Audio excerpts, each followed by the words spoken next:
Battle Through the Heavens. By Heavenly Silkworm Potato. Kabanata 126. Patayin. Kasunod ng mahinang tunog mula sa kanyang likuran, isang matinding puwersa ang biglang lumitaw sa likod ni Himeng. Nag-iba ang mukha ni Himeng nang maramdaman ang lakas ng puwersang ito. Napatapak siya sa lupa, nagpakawala ng galit na sigaw habang ang puting kulay ay nagsimulang mabilis na kumalat sa kanyang hubad na likod. Octane Blast. Malamig na tawag ni Xiaoyan sa kanyang puso nang bigla niyang hinigpitan ang una. Ang kanyang makinis na manggas ay nagbuga ng ilang papel na parang mga ingay dahil ito ay inalag ng matinding puwersa. Ang kamao ni Xiaoyan pagkatapos ay marahas na bumaril pasulong. Sa loob ng maikling distansya, ang matinding puwersa na dala ng kamao ay nagbuga ng matalim na sipol ng paghawi ng hangin.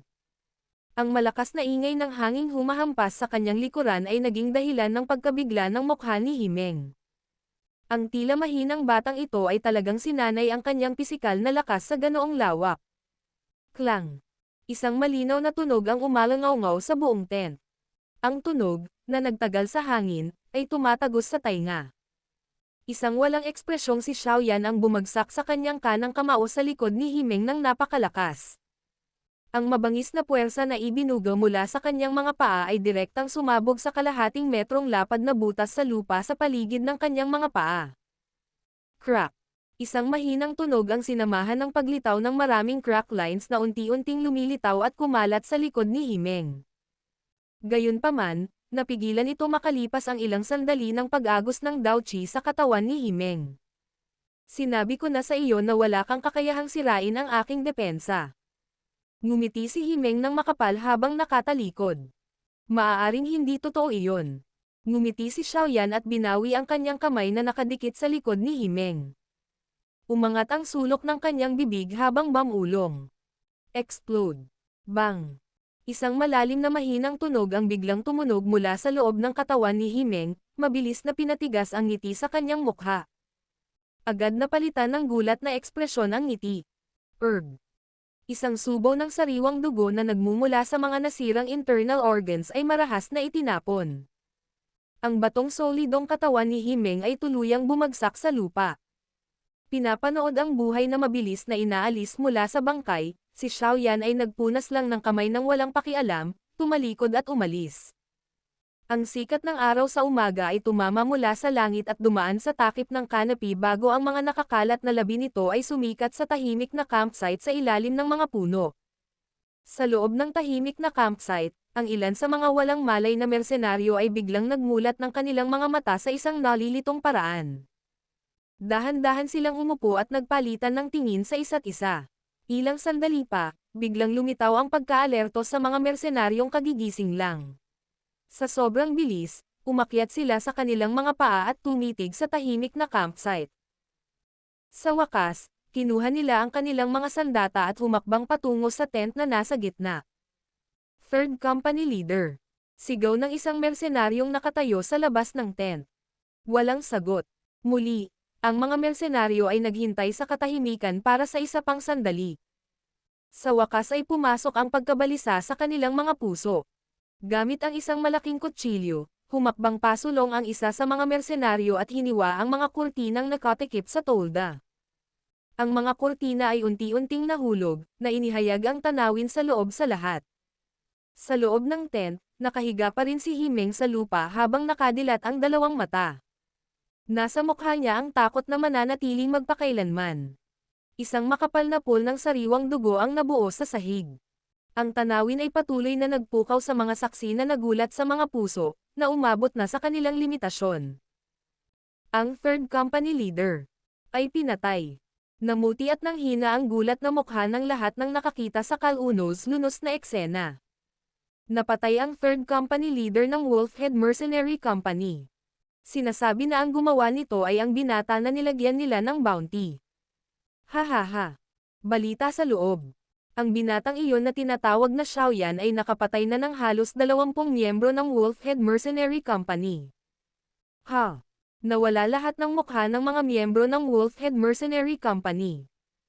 Dahil itinapon sa ganoong gulo ng isang batang wala pang 20 bata. Hahaha, tingnan natin kung may pagpapatuloy ni Moshi ang pagiging mayabang. Walang nakakaalam kung saan nagmula ang tsismis ngunit sa loob ng isang hapon, halos lahat sa bayan ng Qingshan ay alam ang tungkol sa usapin ng third company leader ng Wolfhead Mercenary Company na pinatay ni Xiaoyan. Hindi nagtagal, maraming mapanuksong mga mata na gustong makita kung ano ang mangyayari ay nagsimulang lumingon sa tahimik na Wolfhead Mercenary Company. Sa isang maliit na silid na tahimik, isang babaeng nakaputi ang maingat na naghahalo ng panggamot na pulbos.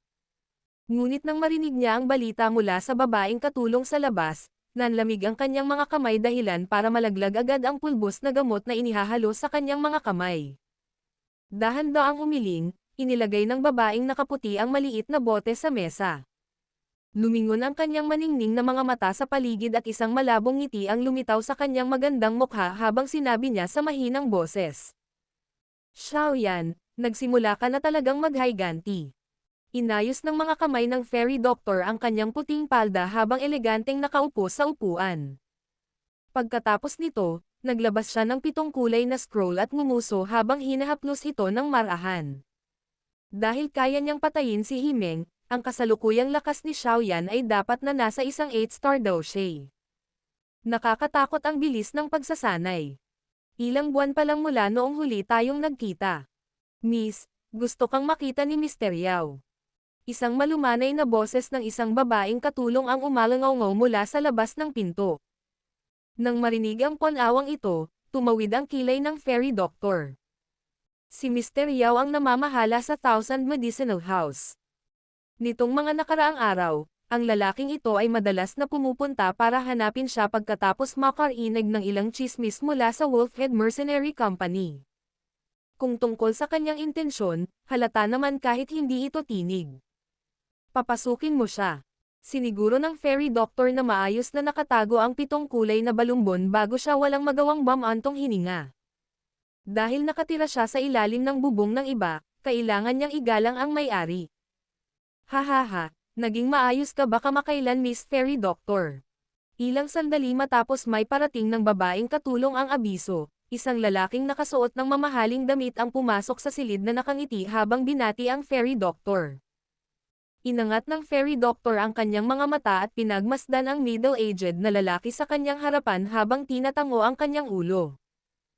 Tumayo siya, tumalikod at yumoko para magbuhos ng 2 tasa ng tsaa sa mesa sa tabi niya. Nakaupo sa upuan, tiningnan ni Mr. Yao ang magandang anggulo na ipinakita ng figure ng fairy doctor bago matamang tumitig sa kanyang napakakitid na baywang. Isang hindi kilalang liwanag ang bumungad sa kanyang mga mata. Sa sandaling lumingon ang fairy doctor, angkop na binawi ni Mr. Yao ang kanyang walang galang na tingin. Inangat ng fairy doctor ang tasa ng tsaa at bahagyang inilagay ito sa mesa bago ginalaw ang kanyang mapupulang labi at nagtanong sa mahinang boses. May dahilan ba kung bakit mo ako hinahanap, Mr. Yao? Hahaha. Ngumiti si Mr. Yao. Gamit ang 2 kamay, hinawakan niya ang tasa ng tsaa na may natitira pang init na naiwan sa kamay ng magandang ginang. Nang walang nakakapansin, pinunasan niya ang tasa ng tsaa. Humigop siya ng tsaa at nakangiting sumagot. Sa palagay ko narinig mo na ang balita tungkol sa taong kilala bilang Xiaoyan. Ma'am. Ang mukha ng fairy doctor ay hindi naapektuhan ng mga salita at nanatiling kalmado. Kasama mo siya noong pumasok ka sa kuweba para maghanap ng kayamanan, hindi ba? Isang kislap ang lumitaw sa mga mata ni Mr. Yao nang bigla itong magtanong. Mr. Yao, sa palagay ko ay nagkakamali ka. Umiling ang fairy doctor at nakangiting sumagot. Kasama ko talaga si Xiaoyan noon ngunit iyon ay dahil sa swerte niya akong tinulungan noong muntik na akong mahulog sa bangin habang namimitas ng mga halamang gamot. Tungkol naman sa paghahanap ng kayamanan sa isang kuweba, pasensya na, ngunit wala kaming nakitang anumang kayamanan ng lobo sa Mersena Sir. Parang may nahanap na sila. Kung interesado si Mr. Yao sa kayamanan, maaari mong kunin ang mga pinuno ng 2 pang malalaking kumpanya ng mersenaryong pumunta at tingnan ang mga bagay na ibinalik ng Wolfhead Mercenary Company. Napanatili ng fairy doctor ang kanyang ngiti habang nagmumungkahi. Nang marinig ito, nagbago ang mukha ni Mr. Yao. Agad siyang sumagot. Random na tanong lang.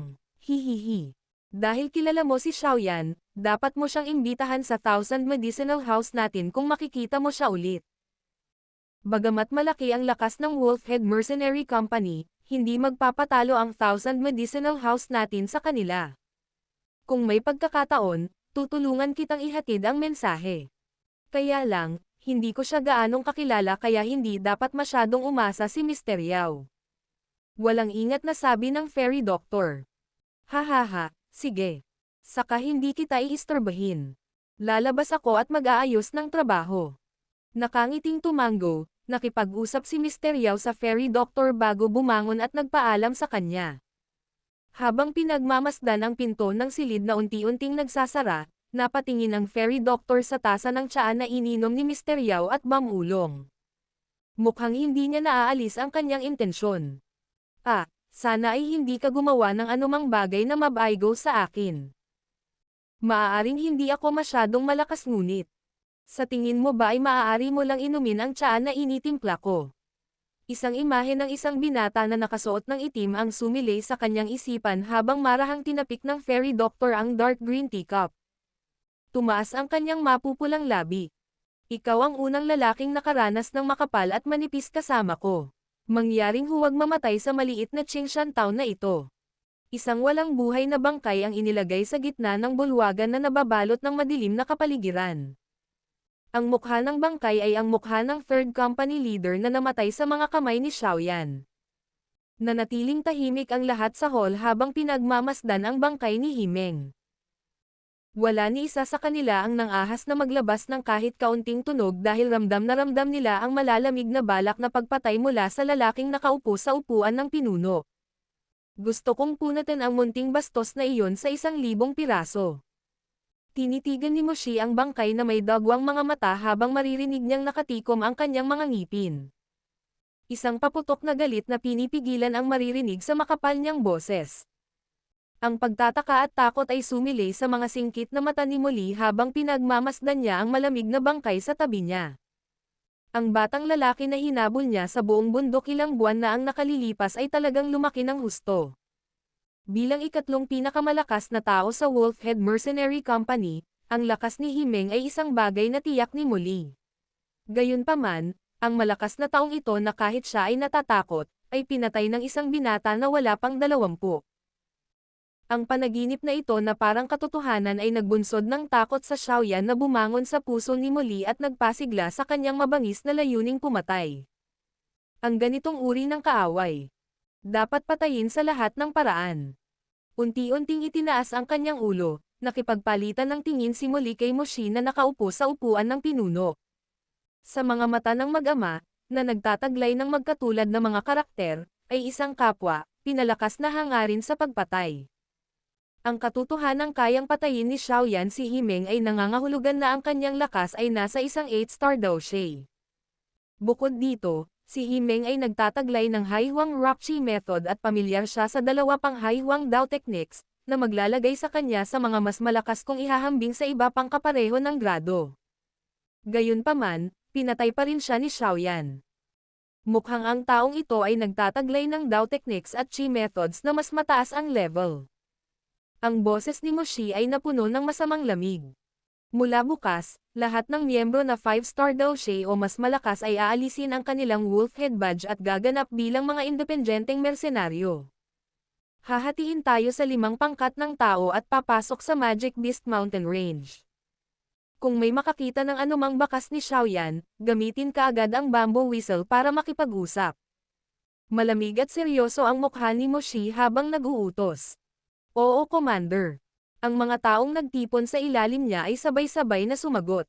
Hindi ako naniniwala na ang munting bastos na iyon ay makakatakas sa aking mga kamay. Dahan-daang humigpit ang mga kamay ni Moshi habang malamig siyang tumawa. Munting bastos, tapos na ang iyong mga bastos na araw. Battle Through the Heavens. Kabanata 127. Ang malaking pagkubkob. Ang malinaw at malamig na liwanag ng buwan ay dahan-daang bumuhos mula sa langit, na tinakpan ang buong kagubatan sa isang malabo at mahiwagang lambat na pilak. His. Sa isa sa mga tuktok ng bundok, isang binata ang mahigpit na kumapit sa isang sanga ng napakalakas na ang mga ugat sa buong braso niya, ang kanyang noo ay natatakpan ng malamig na pawis habang siya ay kumagat ng mahigpit sa kanyang manggas. Ang hubad na likod ng binata ay nilagyan ng pulang likido, habang ang isang medyo ilusyonaryong mukhang matanda ay kasalukuyang gumagamit ng jade plate upang dahan-daang kumalat ang likido. Sa bawat galaw ng kamay niya para kumalat ang likido, marahas na nanginginig ang katawan ng binata. Nang ikalat na lamang ng matanda ang pulang likido hanggang sa tuluyang masakop nito ang likod ng binata ay sama ng loob na tumigil ang matanda. Ibinaba ang kanyang ulo upang tingnan ang binata na sobrang sakit na naninikip ang mukha, ang matanda ay masayang tumawa at nanunuya. Hindi ba komportable? Komportable, sa puwet mo. Isang nag-aapoy na sakit ang lumabas mula sa likod ni Xiaoyan, dahilan upang siya ay agad na magmura. Natama na siya sa pag-iisip sa sobrang sakit. Hihihi. Tumawa si Yao Lao habang nakatingin sa ibaba habang ang pulang likido ay gumana sa likod ni Xiaoyan bago bahagyang tumango at pagkatapos ay nagtanong.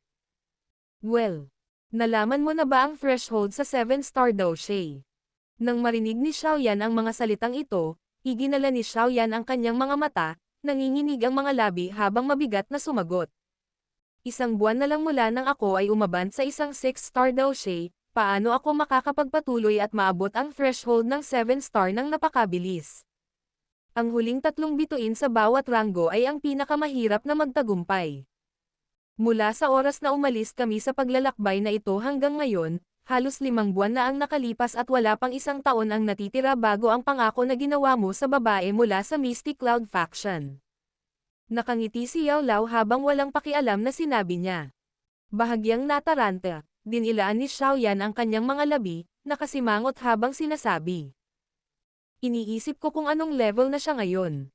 2 taon na ang nakalipas siya ay 3-star doshi at ayon sa kanyang potensyal at sa kapangyarihan ng Mystic Cloud Faction, hindi ko akalain na siya ay magiging mas mahina kaysa sa akin. Sa katunayan, kahit na mayroon akong maraming paraan upang bigla ang palakasin ang iyong lakas, magkakaroon ng napakalakas na epekto. Kung ang mga lihim na pamamaraan na ito ay gagamitin, natatakot ako na magpakailanman kang maipit sa antas na iyon. Dahan-daang paliwanag ni Yao Lao habang sumulyap siya sa tahimik na si Xiaoyan bago nagpatuloy. Hinding-hindi kita hahayaang gamitin ang mga lihim na pamamaraan na iyon, kahit na matalo ka pa ng babaeng iyon sa huli, ang presyo ay magiging masyadong mataas. Tungkol sa 3 taong pangako, wala akong planong matalo sa kanya.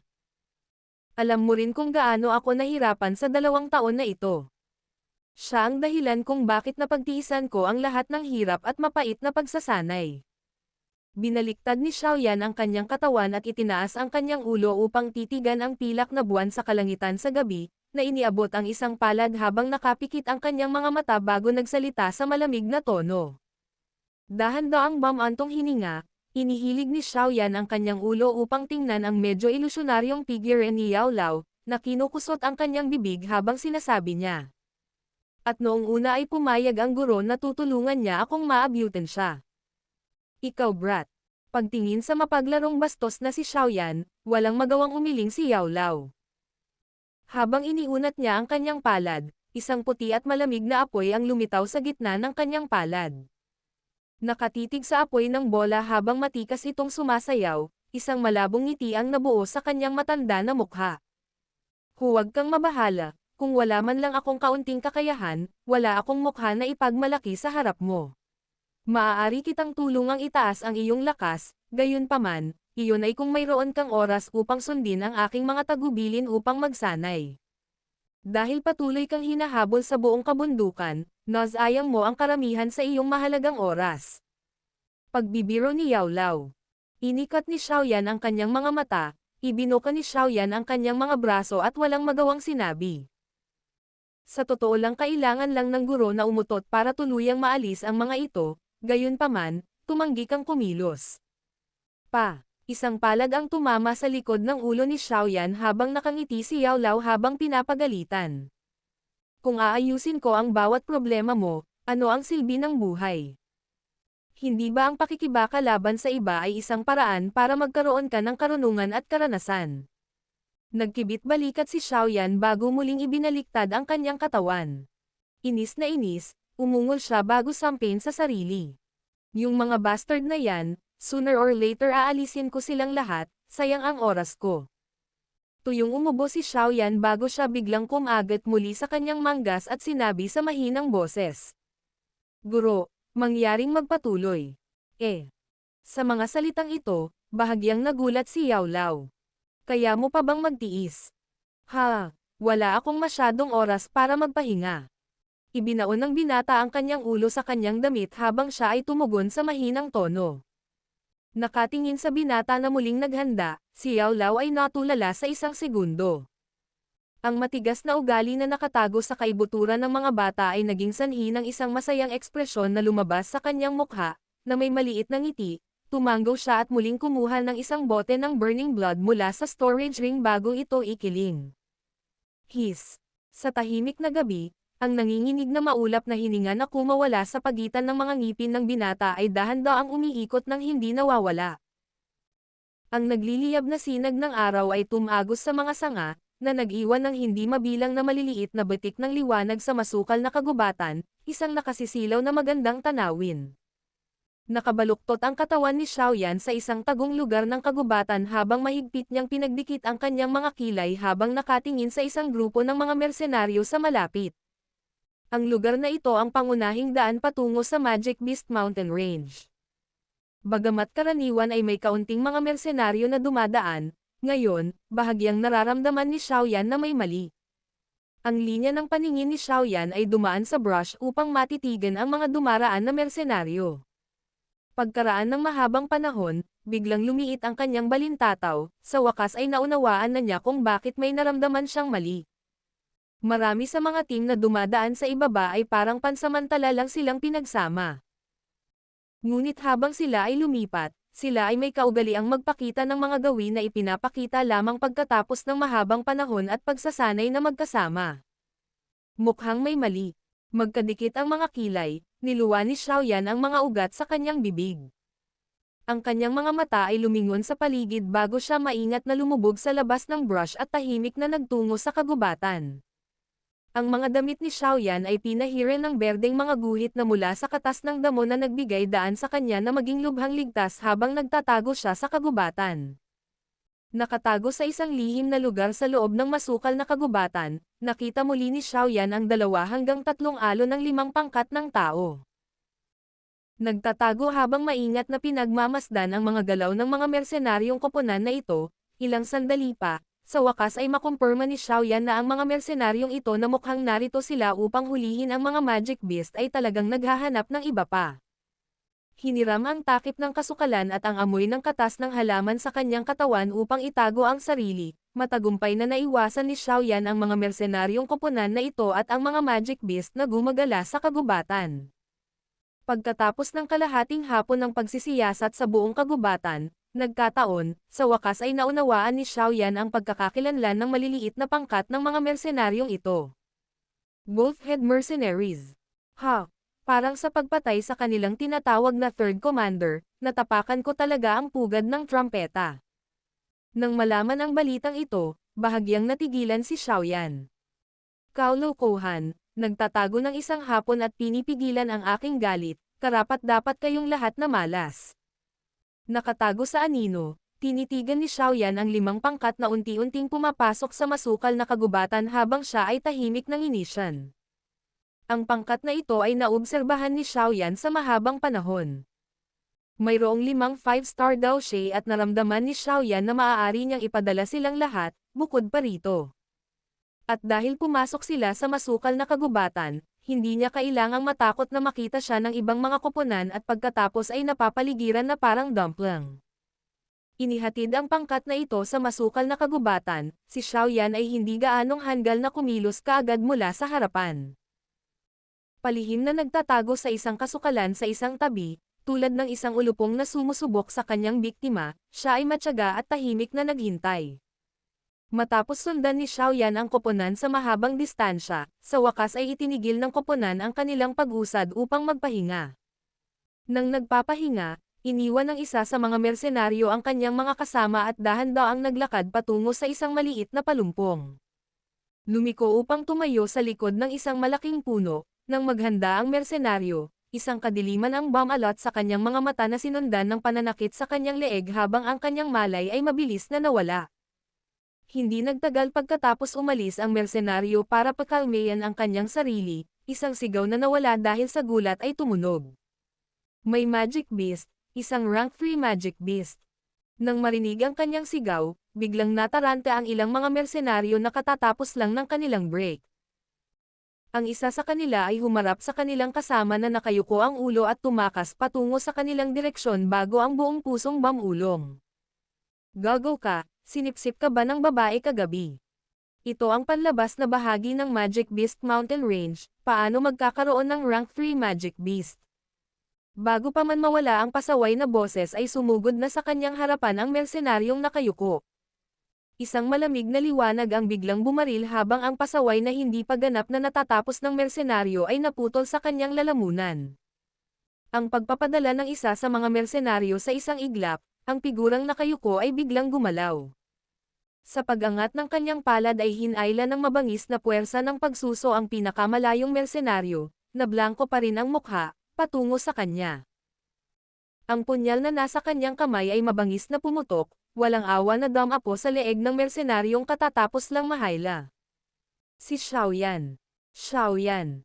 Sa loob ng maikling 10 segundo, ang buhay ng dalawang 5-star daw siya ay madaling winakasan ng disguise na si Xiaoyan. Sa wakas, ang iba pang dalawang mersenaryo ay nakuhang muli ang kanilang talino.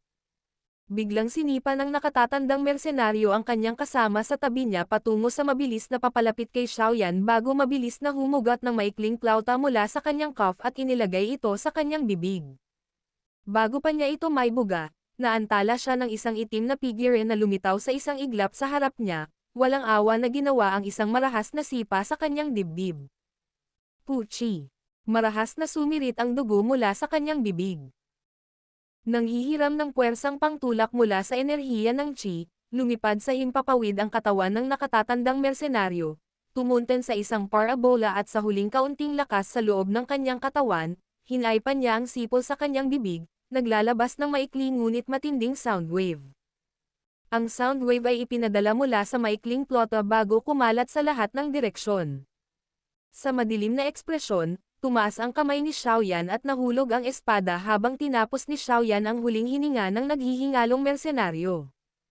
Iniangat ang kanyang ulo upang tumingin sa labas ng masukal na kagubatan, doon, nagsimulang lumipad ang mga figure. Crap, minamaliit ko ang mga taong ito. Pagmumura ni Xiaoyan sa mahinang boses bago siya tumalikod para tumakbo. Ha ha ha ha. Nang tumakas si Xiaoyan, sa labas ng masukal na kagubatan sa likuran niya, maraming mga sipol ang patuloy na tumutunog. Sa oras na ito, ang lahat ng mga mersenaryo ay mabilis na nagmamadali patungo sa direksyon ng masukal na kagubatan. Hulihin mo siya.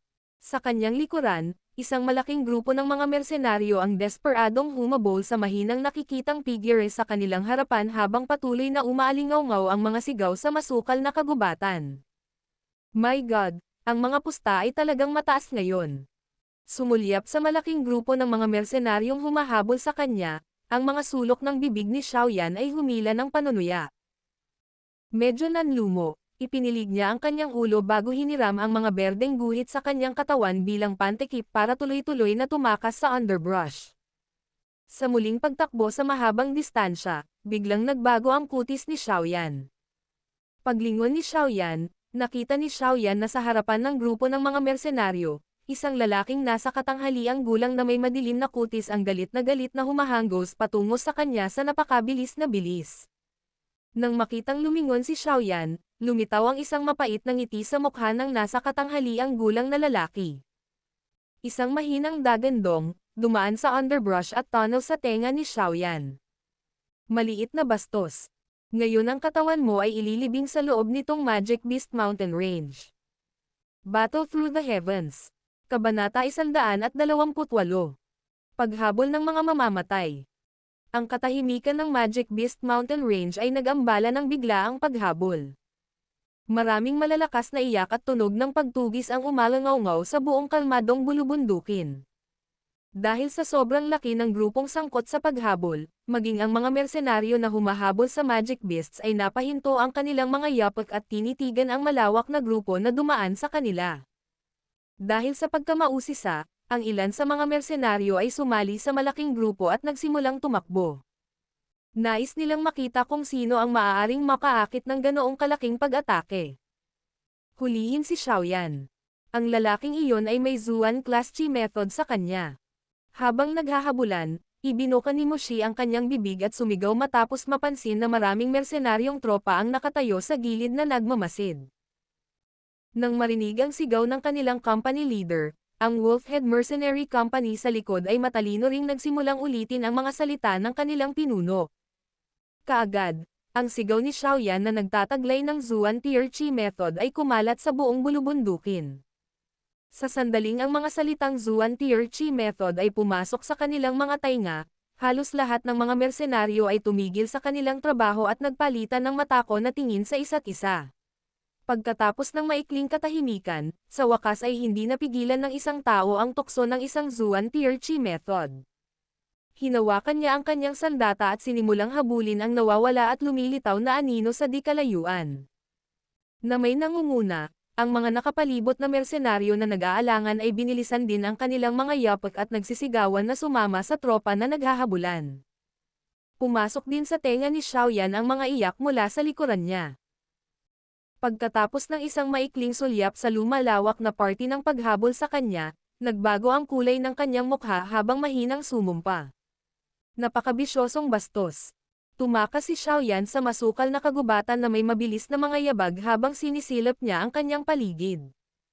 Pagkatapos nito, sumugod siya patungo sa mga rehiyon na may pinakamadalas na paglitaw ng mga Magic Beast. Lumapit ka sa akin. Gusto kong makita kung marami pa ba kayo o higit pang mga Magic Beast sa Magic Beast Mountain Range. Sa pagtawa, muling ibinaba ni Xiaoyan ang kanyang ulo at nauna. Brat. Tingnan natin kung paano ka tatakas ngayon.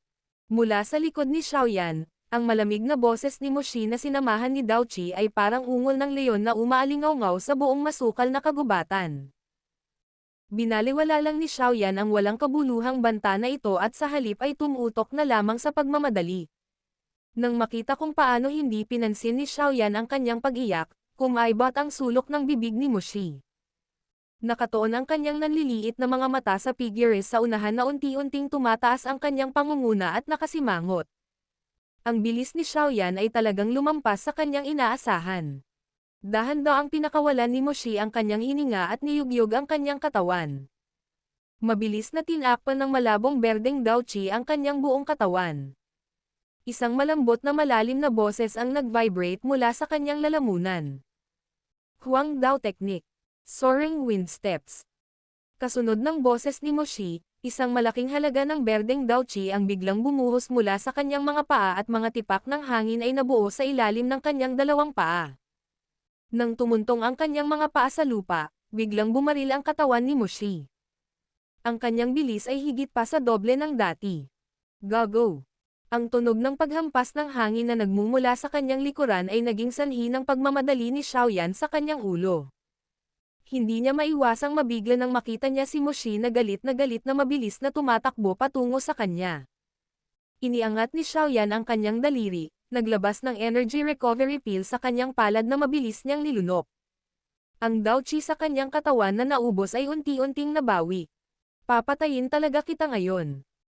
Nang makitang lumiliit na ang distansya sa pagitan nila ni Xiaoyan, bumungad sa mukha ni Moshi ang isang masamang hangarin ng pagpatay habang makapal itong sinabi. Patayin mo ang iyong ina, isa kang malaking multo. Lumingon si Xiaoyan at nginitian bago iwinagayway ang kanang kamay sa likod. Isang mabagsik at walang hugis na puwersa ang bumulwak mula sa kanyang kamay. Maaaring walang hugis ang puwersa ngunit ramdam ni Moshi ang pressure ng hangin na dulot nito. Nang walang anumang pagkaantala, malamig siyang ngumuso at naghagis ng isang malakas na suntok pasulong. Kaagad, isang mabangis na puwersa ang lumitaw sa kanyang harapan at sumabog pasulong. Sa wakas, bumagsak ito sa walang hugis na puwersa. Bang! Ang pagwasak ng dalawang matinding puwersa ay direktang nag-ahit ng isang layer mula sa damo sa ibabaw ng kagubatan. Nabali rin ang ilang mahihinang puno ng kahoy. Mayroon kang kapangyarihan, hindi katakataka na ikaw ay walang pakundangan. Napuno ng pagtataka ang mga mata ni Moshi pagkatapos ng kanilang unang palitan. Malamig siyang tumawa bago marahas na humakbang muli sa lupa at pinona ang katawan ng mahigit 10 metro. Brat, ito na ang katapusan.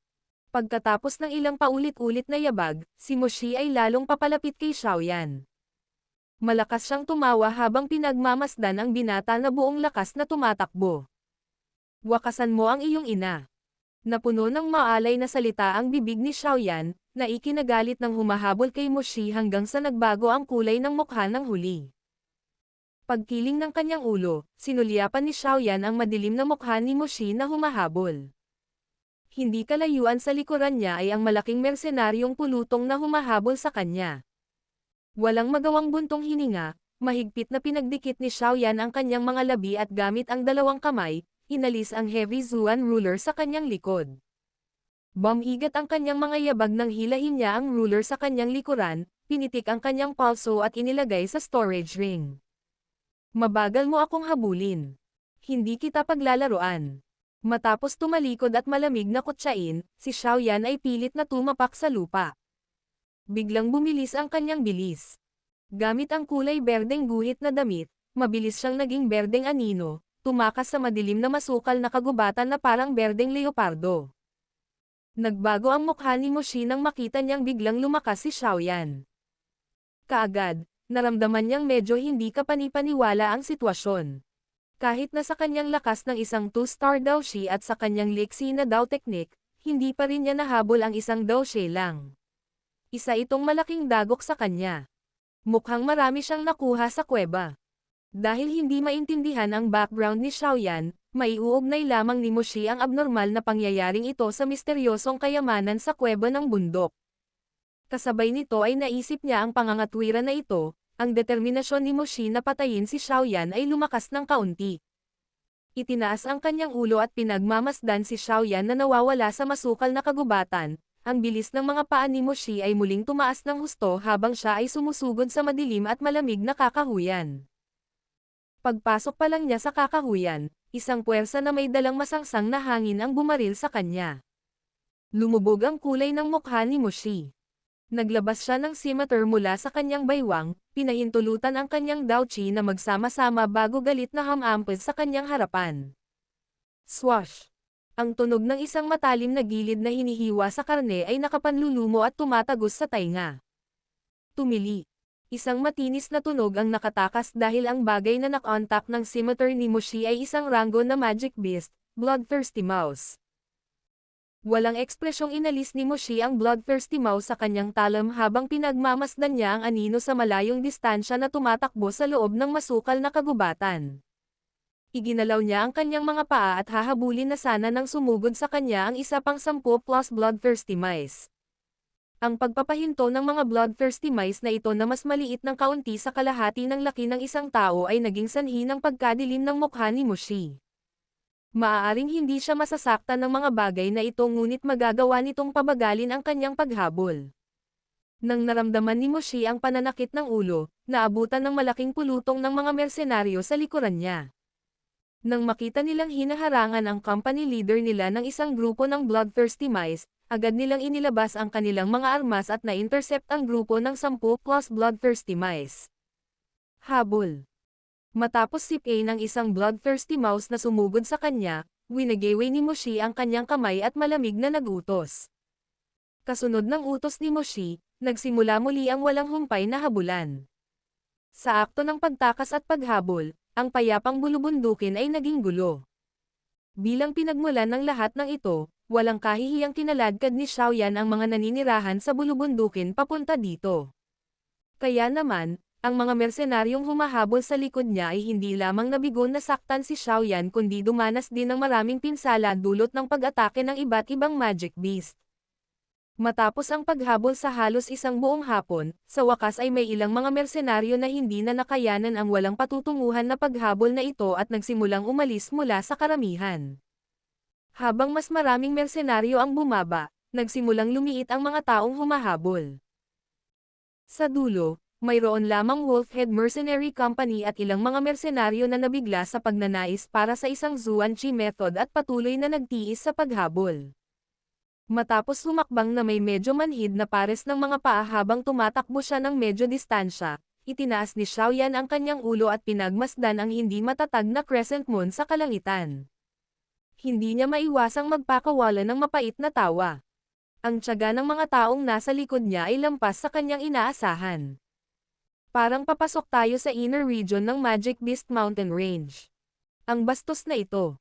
Hindi ba siya natatakot na makatagpo ng isang high-level na Magic Beast? Umiling ng malungkot, ibinaling ni Xiaoyan ang kanyang ulo at sinulyapan ang siksik na mukha ni Moshi. Hinailan niya ang gilid ng kanyang labi at nagmura.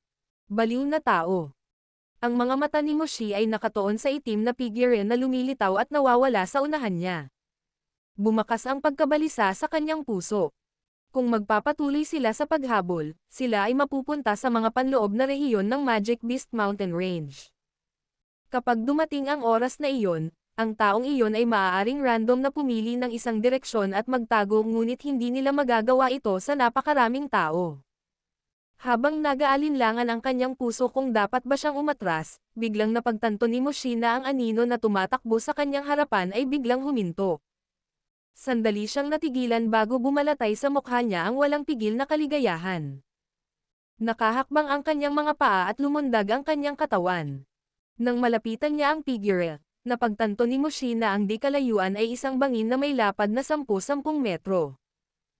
Higit pa sa kung saan ay ang panloob na rehiyon ng Magic Beast Mountain Range. Death Abyss. Hahaha, Xiaoyan, tapos na ang paghabol. Malungkot na sabi ni Moshi habang unti-unti siyang huminto sa di kalayuan mula kay Xiaoyan. Ikinumpas niya ang kanyang kamay at ang mga lalaki sa likod niya ay mabilis na bumuo ng kalahating bilog, na nakapalibot kay Xiaoyan. Nakaharap sa kailaliman na may kakilakilabot na kulay sa kanyang mukha, mapait na ngumiti lang si Xiaoyan at umiling. Dalawa lang ang daan papunta sa mga panloob na rehiyon ng Magic Beast Mountain Range. Maliban sa dalawang landas na ito, ang iba pang mga lugar ay napapaligiran ng kailaliman. Hindi niya inaasahan na ang biglaang pagtakas niya ay mauuwi sa pagkakastak niya rito. Xiaoyan, ibigay mo ang nakuha mo sa kuweba. Lumapit si Moshi at malamig na sinabi. Dapat ko ba talagang ipasa ito sa iyo? Lumipat ang tingin ni Xiaoyan sa mga independenteng mersenaryo bago biglang ngumiti kay Moshi. Nang marinig ang mga salita ni Xiaoyan, naging hindi natural ang ekspresyon ng mga nakapaligid na mersenaryo.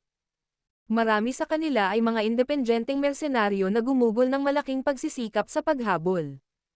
Ayaw nilang maibigay ang lahat ng benepisyo sa Wolfhead Mercenary Company.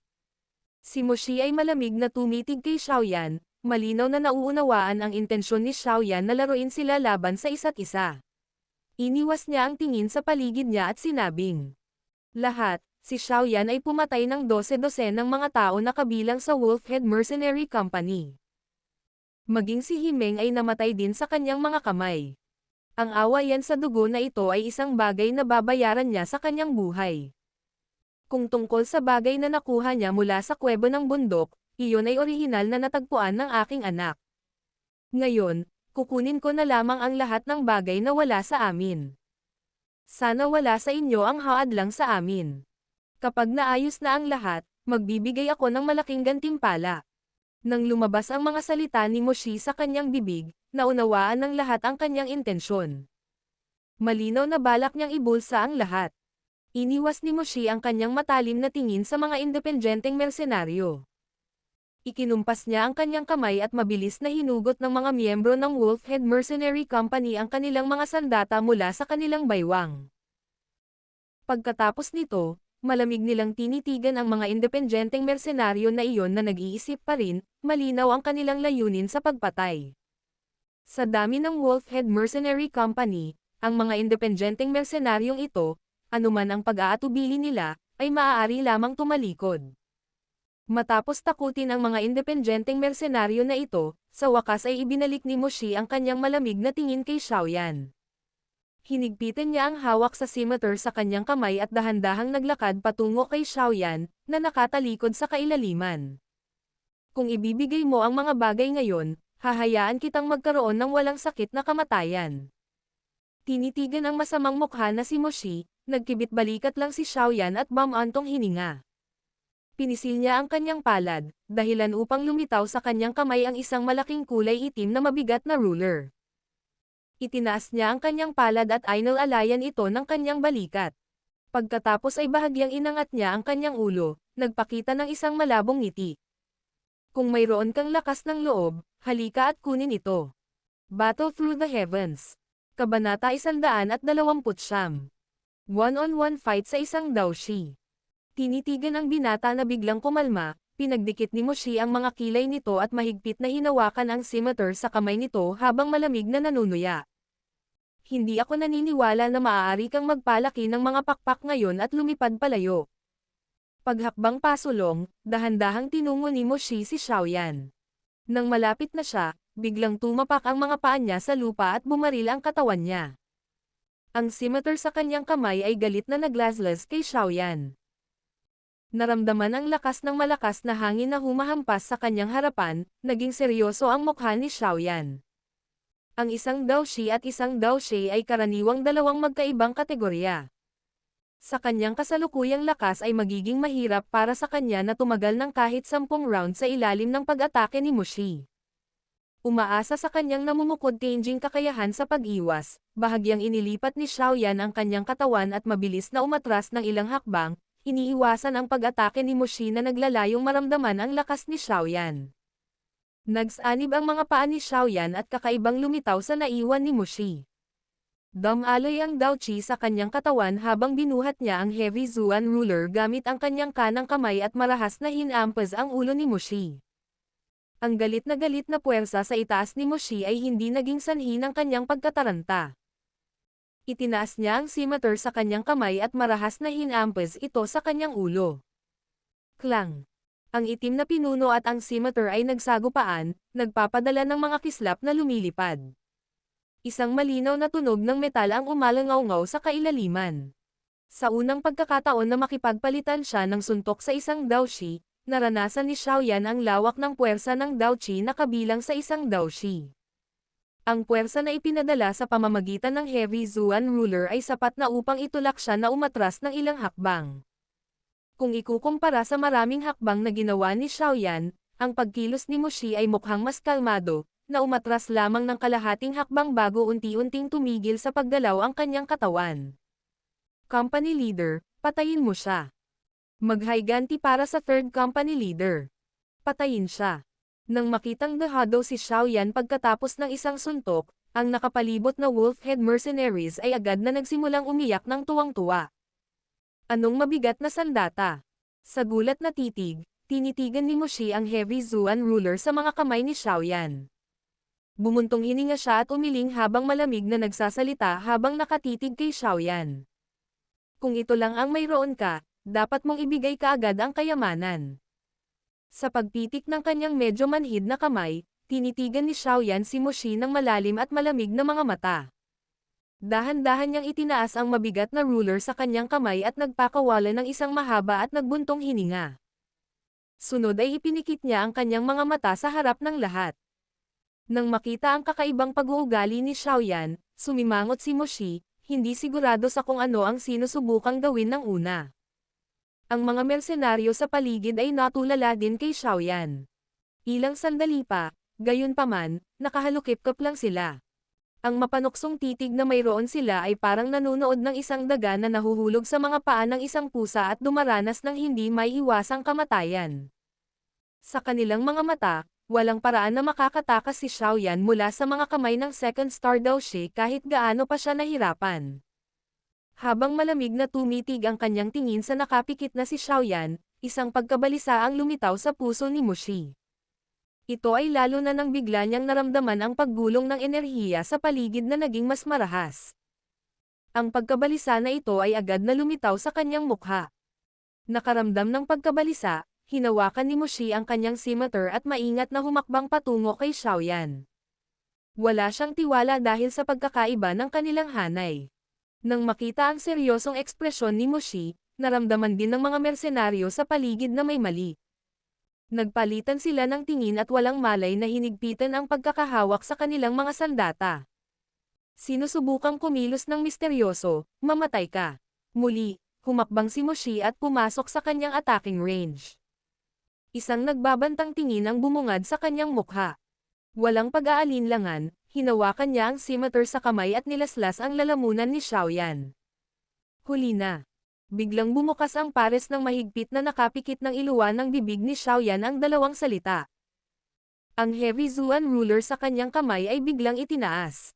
Isang matinding init na nasa ilalim ng kontrol ni Xiaoyan sa unang pagkakataon ay lumitaw sa ibabaw ng pinuno. Flame-splitting tsunami.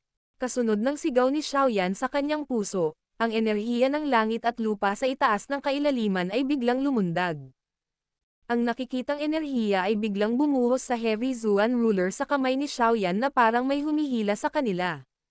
Sa hindi makontrol na pagbuhos ng enerhiya, ang matinding init na ibinubuga mula sa ibabaw ng Heavy Zuan ruler ay lalong uminit. Kasabay nito, ang mga kakaibang linya sa ruler ay naglabas din ng nagninangas na pulang ilaw. Pagkatapos ng sigaw sa kanyang puso, ang Dao Qi sa katawan ni Xiaoyan ay nagsimulang dumaloy palabas na parang pagtaas ng tubig. Sa isang segundo, ang kanyang katawan na puno ng Dao Qi ay nawalan ng laman. Sa pakiramdam na ang Dao Qi sa kanyang katawan ay malapit ng maubos, mabilis na nilunok ni Xiaoyan ang energy recovery pill na dati niyang inilagay sa kanyang bibig. Sa suporta ng Dao Qi na nilikha ng energy recovery pill, nakuha ni Xiaoyan ang natitirang lakas upang palabasan ang pag-atake. Ang Heavy Zuan ruler na naging isang maapoy na pulang kulay na may napakataas na temperatura ay iginuhit sa hangin at humampas kay Moshi na puno ng pagkabigla. Mula sa malayo, ang hangin na dinaanan ng katawan ng pinuno ay tila baluktot na parang may umuusok. Matapos ipasok ni Xiaoyan ang huling thread ng Dao Qi sa Heavy Zuan ruler, kumislap ang dulo ng ruler. Isang 5 talampakang mahabang gasoklay na pulang ilaw ang pinakawalan mula sa pinuno na parang kidlat. Sinamahan ng isang hindi kapani-paniwalang mataas na temperatura, mabangis itong nahak patungo kay Moshi. Isang kumikislap na pulang ilaw ang lumitaw sa mga mata ni Moshi. Nang mabuksan ang crescent red light, ang mga mata ni Moshi ay naningkit na sa laki ng ulo ng karayom. Namumuo ang Dao Qi sa isang hugis sa labas ng katawan. Ito ay isang bagay na mangangailangan ng hindi bababa sa lakas ng isang Dao Qi upang magtagumpay. Paanong ang brat na ito sa kanyang harapan na isa lamang Dao Qi ay nagpakawala ng isang perpektong Dao Qi condensation attack? Sandali lang ang pagkabigla sa kanyang puso. Moshi ay walang oras upang pag-isipan ang tanong na ito. Ang Dao Qi sa kanyang katawan ay dumaloy ng marahas at isang maputlang berdeng kulay na Dao Qi ang tumakip sa kanyang scimitar na parang pagdikit ng isang layer ng berdeng enerhiya sa ibabaw ng talam. Dancing Wind Blade. Matapos magpakawala ng malalim na hininga, ang scimitar sa kamay ni Moshi ay biglang nagsimulang sumayaw ng baliw. Maraming berdeng anino ng scimitar ang patuloy na lumitaw sa kanyang harapan. Sa mata ng iba, para bang si Moshi ay nakabuo ng isang sapot ng mga kutsilyo. Ang Dancing Wind Blade na ito ay ang pinakamataas na antas ng Dao technique na magagamit ni Moshi, Low Zuan level. Sa pamamagitan ng pag-asa sa Dao technique na ito, nakuha niya ang titulo ng pinakamalakas sa Qingshan Town. Sa pagharap sa hindi kilalang at mahiwagang pag-ataking ito, ginamit ng laging maingat na Moshi ang kanyang pinakamalakas na galaw upang ito ay maglaro ng ligtas. Dumating ang pulang crescent light sa isang iglap. Bago maobserbahan ng mga mersenaryo sa paligid kung ano ang pulang ilaw, isang kulog na parang pagsabog ang biglang tumunog sa itaas ng kalaliman. Bang! Nang mawala ang parang kulog, ang lupa kung saan nakatayo si Moshi ay nakakalat sa hangin. Pagkatapos nito, isang anino ang biglang binaril mula sa nakakalat na lupa. Kinaladkad ng mga binti ng anino ang lupa sa ilalim nito habang ang anino ay itinulak pabalik ng mahigit 10 metro bago mabigat na dumaong sa isang malaking puno. Agad na sumabog ang puno. Noon lang unti-unting tumigil ang anino ng tao. Nang ang lahat ay tumingin sa anino, agad nilang nilagok ang malamig na hangin. Ang anino figure na ang hitsura ay nasa isang gulo ay talagang ang dalawang bituin Dao Qi, Moshi. Nakatitig ng mabuti kay Moshi, na ang mukha ay tila maputi at takot, lahat ay lumunok ng kanilang laway. Sumunod, nagkataon na inilipat nila ang kanilang tingin patungo sa lugar kung saan nakakalat ang lupa kung saan-saan, natagpuan ang maraming mga basag na linya na kumakalat mula dito. Sa wakas ay huminto ang mga crack line na ito pagkatapos kumalat ng mahigit 10 metro. Sa gitna kung saan nagmula ang mga crack lines, lumitaw ang isang butas na 1 metro ang lalim at kalahating metro ang lapad sa harap ng kanilang mga mata. Sa itaas ng kalaliman, ang lahat ay tahimik. Lahat ay nakatingin sa nanlilisik na butas at pagkatapos ay sa maputlang mukha ni Moshi bago nakaramdam ng pagkahilo. Paano nagawa ng isang taong may lakas na humigit kumulang isang 8-star Daoshi na gawing napakasamang kalagayan ang isang 2-star Daoshi na nag-invoke ng Low Zuan Dao technique? Ang brutal na katotohanan ay naging sanhi ng pagkibot ng sulok ng bibig ng lahat na parang na-stroke. Sa wakas ay tumira ang nakakalat na lupa, unti-unting naaninag ang anyo ng isang binata na may hawak na mabigat na pinuno sa kanyang kamay. Namumutla rin ang mukha ng binata. Ang kanyang mga kamay ay mahigpit na nakahawak sa itim na ruler habang ang kanyang itim na mga mata ay naglalabas ng isang panatisismo na naging sanhi ng panginginig ng iba.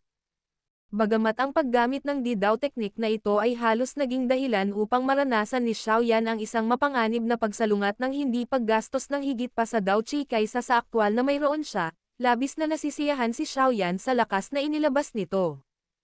Ang agwat sa pagitan ng isang Daoshi at isang Daoshi ay madaling napunan ng nakakatakot na lakas nitong Di Dao technique. Matapos ang marahas na pagubo ng ilang beses, muling kumuha si Xiaoyan ng energy recovery pill at mabilis na itinapon ito sa kanyang bibig. Nagwalas siya ng makapal at malamig na tingin sa mga nakapaligid na mersenaryo. Sa kaninang nakakatakot na pagpapakita, lahat ng titig na nakasalubong niya ay mabilis na umiwas sa kanya dahil sa takot. Patayin mo siya. Gawin mo. Marahas na itinutulak ni Moshi ang mersenaryong sumusuporta sa kanya. Pumutok na ang gitna ng palad niya at tumulo ang sariwang dugo sa kanyang damit. Bakas sa mukha niya ang nakakatakot na tingin na halos mabaliw. Ang lakas na ipinakita ni Xiaoyan ay nagdulot na ng takot sa puso ng makaranasang company leader na ito. Sa kanyang murang edad, ipinakita ni Xiaoyan na mayroon siyang hindi kapanipaniwalang bilis ng paglaki. Sa ibabaw nito, nagtataglay siya ng isang misteryoso ngunit napakalakas na Dao technique. Ang ganitong uri ng kaaway. Ang bangungot ng lahat. Kung may gamot na makakabalik at makakapagpawalang bisa sa kanyang ginawa, mas gugustuhin ni Moshi na huwag na lang guluhin ang misteryosong binata na ito. Siyempre, ang gayong gamot ay hindi umiiral sa mundong ito. Kaya, ang takot sa puso ni Moshi ay natural na napalitan ng isang panatikong layunin ng pagpatay. Sa pamamagitan lamang ng pagpatay kay Xiaoyan makakahanap siya ng kapayapaan. Sa sandaling ito, handa pa si Moshi na talikuran ang kayamanan na taglay ni Xiaoyan. Patayin mo siya. Naubos na niya lahat ng lakas niya. Buong lakas niyang umiyak si Moshi. Nang marinig ang utos ng company leader, ang nakapalibot na nag-aalangan ng mga mersenaryo ay nakahawak lamang ng mahigpit sa kanilang mga sandata at maingat na nilalamon si Xiaoyan habang sila ay papunta sa kanya.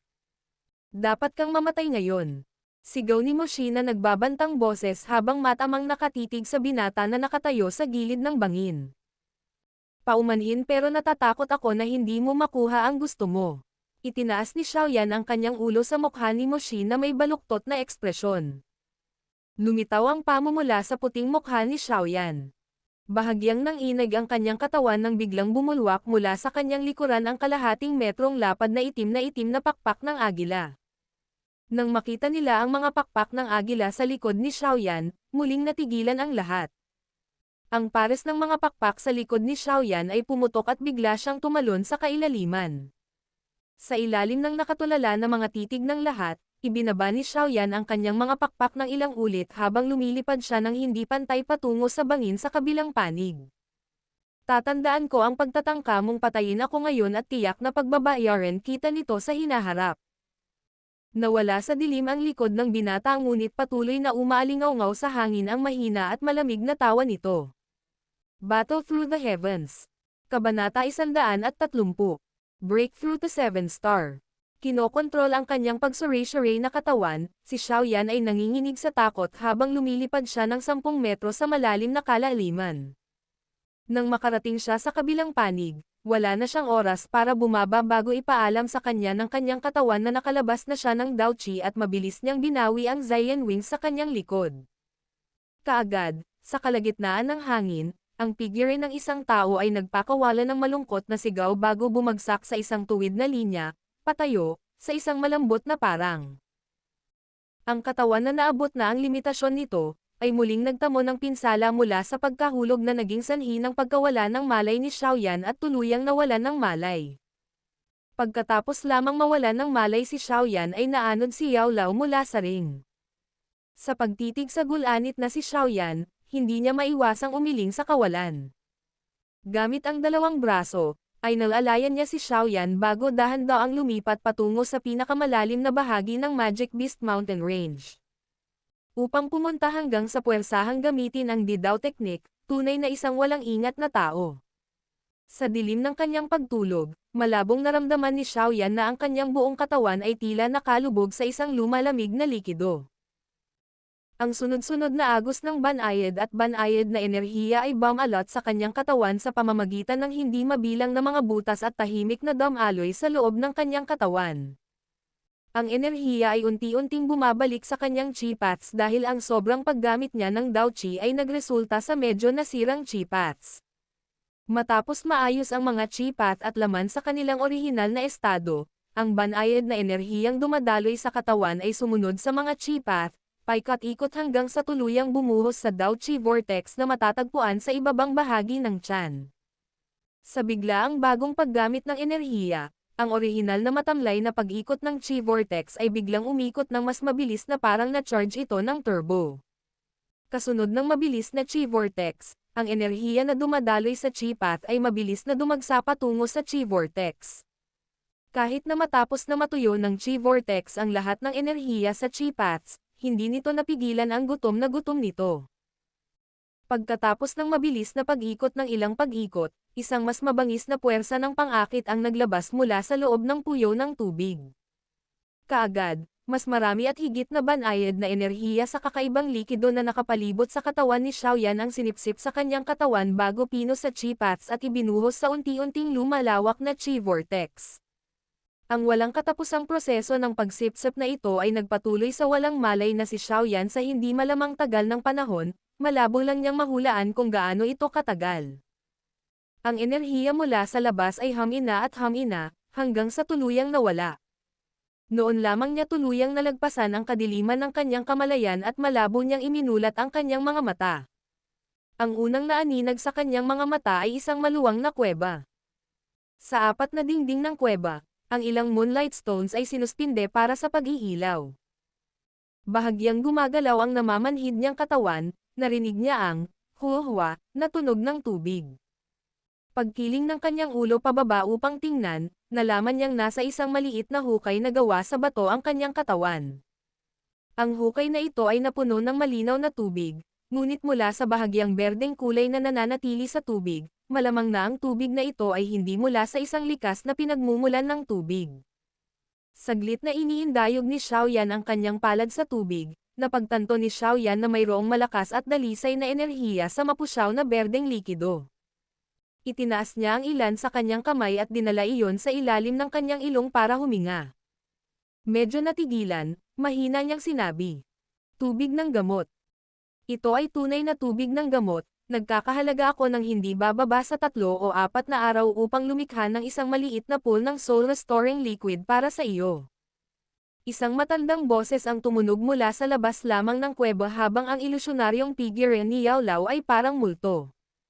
Pagdating sa gilid ng maliit na hukay na bato, habang sinisiyasat ni Yao Lao ang kasalukuyang Xiaoyan. Sa isang nasisiyahang tingin ay lumitaw sa kanyang mga mata, sinabi niya. Akala ko noong una ay kukuha ka ng kalahating buwan na pahinga para gumaling. Gayunpaman, sa loob lamang ng 5 araw, hindi ka lang ganap na nakabawi kundi nakahanap ka rin ng silver lining sa kasawiang ito sa pamamagitan ng pagpindot sa gate sa isang 7-star Daoshi. Sa pagtingin sa iyong kasalukuyang estado, marahil sa isa pang ilang araw ng pagsasanay, dapat kang pumasok sa antas ng isang 7-star Daoshi. 5 araw na akong wala. Ang mga salita ni Yao Lao ay naging sanhi ng pagdilat ni Xiaoyan sa pagkabigla habang siya ay bumulalas. Oo. Tumanggaw si Yao Lao habang sinulyapan si Xiaoyan bago sumimangot at pinagsabihan ang kanyang alagad. Ikaw maliit na brat, malamang na ginamit mo agad ang Zion Wings para makatakas, pero pinilit mong magpakitang gilas sa pamamagitan ng puwersahang paggamit ng D-Rank Dao Technique, kung hindi dahil sa tulong ko sa pag-activate ng Zion Wings, natatakot ako na hindi ka makakatakas.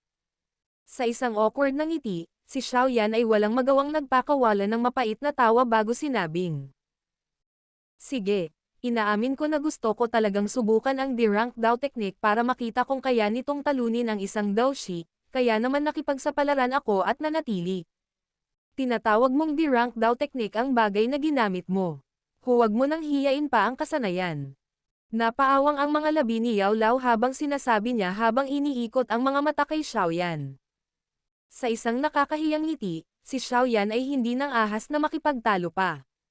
Ibinaling ang kanyang tingin upang walisin ang kuweba, tinanong niya. Sa kasalukuyan, dapat ay nasa inner area tayo ng Magic Beast Mountain Range, tama ba? Oo, ito ang lugar na maingat kong pinili. Lahat ng matataas na Magic Beast sa malapit ay nilinis ko na.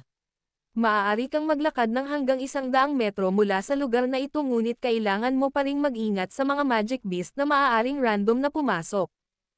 Sa lugar na ito, anumang Magic Beast ay madaling mapatay sa isang paghampas. Paalala ni Yao Lao habang tinatango ang kanyang ulo. Walang magawang tumanggaw si Xiaoyan bilang pag-unawa, dahan-daang tumayo si Xiaoyan mula sa maliit na hukay bago kinuha ang mga damit sa isang tabi at isinuot ang mga ito ng magulo. Hanggang kailan tayo mananatili dito? Tumalon pababa si Xiaoyan mula sa tuktok ng hukay. Ang masaganang dami ng Daochi sa kanyang katawan ay naging dahilan ng kanyang pagiging masigla. Masiglang sumuntok sa hangin, ibinaling niya ang kanyang ulo upang magtanong. Hanggang sa maging Daoshi ka? Sagot ni Yao Lao habang ibinalik ang storage ring ni Xiaoyan. Sa panahong ito, maaari kang maging kalmado habang nagsasanay ka rito, anumang bagay na may kinalaman sa paghihiganti ay maaaring maghintay hanggang sa maging Daoshi ka. Maliban doon, hindi ka maaaring mahuhuli sa alchemy, maraming sangkap ng gamot sa panloob na bahagi ng hanay ng Magic Beast Mountain. Hanapin ang anumang kailangan mo para sa pagsasanay, kung hindi, kailangan mong umasa sa akin upang tulungan kang magpino ng mga table tasks sa bawat oras. Itinuro ni Yao Lao habang pinapanood si Xiaoyan na kinukuha ang misteryosong mabigat na pinuno at inilagay ito sa kanyang likod. Nakangiti, tumanggaw si Xiaoyan at bitbit ang misteryosong mabigat na pinuno, dahan-dahan siyang lumabas ng kuweba. Matapos marating ang ligtas na kanlungan na ito at ilayo ang sarili mula sa nakakainis na paghabol at pagpatay, si Xiaoyan ay hindi nagdusa ng anumang abala. Habang siya ay tahimik na nagsasanay, ang Daochi sa kanyang katawan ay naging malambot at yumaman, tulad ng pagbuburo ng masarap na alak. Sa ikatlong araw pagkatapos niyang magkamalay, habang gumagawa ng meditative training, nagkaroon ng tagumpay si Xiaoyan at sumulong sa 7-star Daoshi. Walang kahit isang kaunting pagtutol sa pambihirang tagumpay sa pagkakataong ito, sa halip ay naging kasing ayos ng daloy ng tubig sa isang ilog. Tuwang-tuwa rin si Xiaoyan sa pagtaas ng kanyang lakas. Pagkatapos gumawa ng pambihirang tagumpay sa 7-star Daoshi, bumagal ang pagsasanay ni Xiaoyan. Napakahirap na gumawa ng isang pambihirang tagumpay para sa huling 3 bituin ng bawat antas. Kaya para sa huling 2 bituin, maaari lamang maghintay si Xiaoyan na natural silang dumating. Kung sinubukan niyang magmadali, maaaring may mga side effect. Bagamat ang oras na ginugol sa pagsasanay sa Daochi ay nabawasan ng husto, ang schedule ni Xiaoyan para sa pagsasanay sa Dao Technique ay naging mas mahigpit at mas mahigpit. Mahigit 100 metro mula sa kuweba ang isa pang talon na masusing natagpuan ni Yao Lao. Dito, si Xiaoyan na naging 7-star Daoshi, ay nagsanay ng mahigit 10 araw bago niya tuluyang nakamit ang pinakamababang pundasyon na hiniling ni Yao Lao para magamit niya ang D-Rank Dao Technique. Mula sa ilalim ng talon, lumangoy si Xiaoyan sa dalampasigan at pinunasan ang tubig sa kanyang katawan. Nang matapos ang gawain, nagpakawala siya ng mahabang buntong hininga. Ang dati niyang mabigat na balikat ay naging mas magaan. Ngayon lang natiyak ni Xiaoyan na kapag ginamit niya ang D-Rank Dao Technique, hindi siya mapupunta sa isang nakakahiya at mahinang sitwasyon tulad ng dati. Nakaupo sa isang bato sa tabi ng talon, si Xiaoyan ay dahan-daang nagpainit sa sinag ng araw. Kinuha ang medicine cauldron na binili niya sa Wutan City mula sa storage ring, nakuha rin niya ang isang malaking tumpok ng iba't ibang sangkap ng gamot, na tumatakip sa ibabaw ng bato.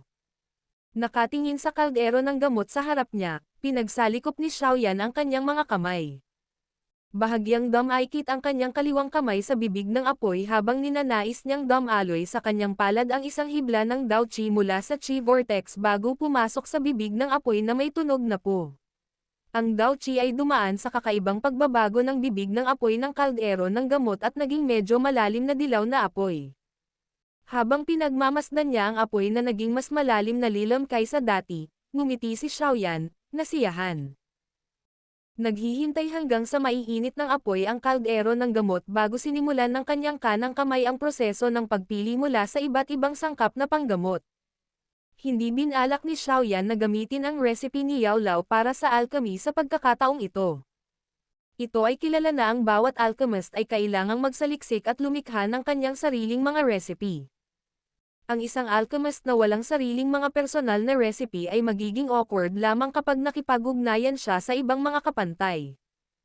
Kaya gagamitin ng bawat alchemist ang kanyang buong puso upang makagawa ng mga personal na recipe mula sa hindi mabilang na mga sangkap na panggamot.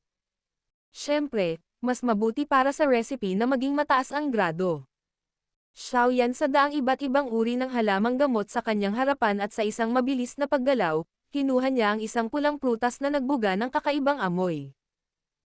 Ang snake passion fruit, na karaniwang nakikitang tumutubo sa mga madilim na lugar na ginagamit ng mga high-grade na magic snakes para sa copulation, at sobrang karakter na parang ahas. Ang prutas na ito ay may aphrodisiac effect. Matapos mamitis ng snake passion fruit, si Xiaoyan ay muling kumuha ng 7 o 8 uri ng mga sangkap na panggamot ng sunod-sunod. Ang lahat ng mga panggamot na sangkap na ito ay lahat ng walang pagbubukod sa mga sangkap na nagtataglay ng isang aphrodisiac-like effect. Nang makitang nagsasanay si Xiaoyan ng alchemy, palihim ding lumutang si Yao Lao palabas ng ring. Ngunit nang makita niya ang mga sangkap na kinuha ni Xiaoyan, tumaas ang matanda niyang kilay, ngunit hindi nagtagal ay nanahimik siya habang nakatayo sa likuran ni Xiaoyan. Matapos piliin ang mga sangkap na panggamot, unang itinapon ni Xiaoyan ang kulay pula na prutas sa kaldero ng gamot. Pagkontrol sa apoy. Ang tubig sa loob ng prutas ay mabilis na inihaw, kaagad, ang pulang prutas ay naging isang pulang kulay na pinong pulbos. Sa kanyang buong atensyon sa loob ng medicine cauldron, muling naghulog si Xiaoyan ng tangkay ng kulay pink na bulaklak na 7 dahon. Ang bulaklak na ito ay kilala bilang desire flower. Ang halimuyak na ibinubuga nito ay kadalasang nagiging sanhi ng anumang magic beasts na malapit dito na umikot at umikot habang sila ay patuloy na umuungol. Matapos gawing pinong pulbos ang desire flower, agad na sinundan ni Xiaoyan ang paghahagis ng iba pang materyales sa gamot. Sa wakas, nagsama-sama ang 7 o 8 magkakaibang kulay na pulbos. Sa wakas, ang paghahalo ng maliit na bola ng likidong pinino mula sa desire flower sa buong tumpok ng pulbos, ang lahat ay ganap na pinagsama upang maging isang kulay rosas na likido. Pagkatapos gumamit ng mataas na temperatura ng apoy upang pakuluan ang lahat ng tubig mula sa pink na likido, isang bola ng maputlang puting pulbos ang naiwan na lumulutang sa kaldero ng gamot. Nakatingin sa bola ng puting pulbos, napangiti si Xiaoyan. Kaway ng kanyang kamay, binuksan niya ang takip sa kaldero at ginamit ang kanyang palad upang sipsipin ang lahat ng pulbos mula sa kaldero at ipasok sa bote ng jade sa kanyang kamay. Habang hinahangaan ni Xiaoyan ang kanyang unang produkto ng alchemy, medyo nagmamadali niyang ginamit ang kanyang kamay para magdampi ng kaunting pulbos bago ginamit ang kanyang dila para tikman ito. Phew! Hihihi, tagumpay! Nang pumasok ang pulbos sa kanyang bibig, bahagyang nakaramdam ng pangangati at pag-init ang buong katawan ni Xiaoyan. Gamit ang kanyang Dao Qi, pinigilan niya ang makating init, ang nakangiting ekspresyon sa kanyang mukha ay napuno ng isang pambihirang kabuktutan. Ubo. Isang matandang ubo mula sa kanyang likuran ang naging sanhi ng pamumula ng mukha ni Xiaoyan, nagmadali siyang itago ang transparent na bote. Huwag mo nang itago, isa lang itong bote ng aphrodisiac. Ang unang recipe ng maraming lalaking alchemist ay ganito. Hihihi. Ha. Sa hindi inaasahang pagkakataon, hindi siya sinaway ni Yao Lao, sa halip ay pinagtawanan si Xiaoyan. Bahagyang natigilan, si Xiaoyan ay nakahinga ng maluwag. Paglingon niya kay Yao Lao, tumawa siya at nagtanong. Guro, posible bang ginawa mo rin ang ganitong bagay sa unang pagkakataon? Ang mga salitang ito ay naging sanhi ng pamumula ng matanda na mukha ni Yao Lao, medyo napahiya, ikanaway niya ang kanyang manggas. Sa tingin mo ay magiging katulad mo ako na gumawa ng ganitong uri ng hindi tamang bagay. Sa pagtitig sa naguguluhan na tingin ni Yao Lao, lahat ay nag-click sa lugar sa isip ni Xiaoyan. Tumaas ang sulok ng bibig niya habang tumatayo. Tulad ng kanyang balak na ayusin ang lahat, isang marahas na alon ng enerhiya at isang dumadagandong na ungol ng leon ay biglang sumabog sa kalangitan. Nang marinig ang ungol ng mabangis na leon, bahagyang nagbago ang kutis ni Yao Lao, ang kanyang mga mata ay lumingon upang tumitig sa langit sa di kalayuan. Doon, ang pinagmulan ng marahas na enerhiya. Sa tulong ng kanyang matalas na paningin, tila mahinang nasilip ni Yao Lao ang isang maganda at magandang figure ng isang babae. Iyon ang dagandong ng isang ranggo na 6 na amethyst winged lion, anong uri ng tao ang talagang nang-ahas na guluhin ito? Rank 6 Magic Beast. Bahagyang lumiit ang mga mag-aaral ni Xiaoyan habang lumulunok siya. Iyan ay maihahambing sa isang dawang level na taong nagsasanay, na naglakas loob na hilahin ang mga bigot nito.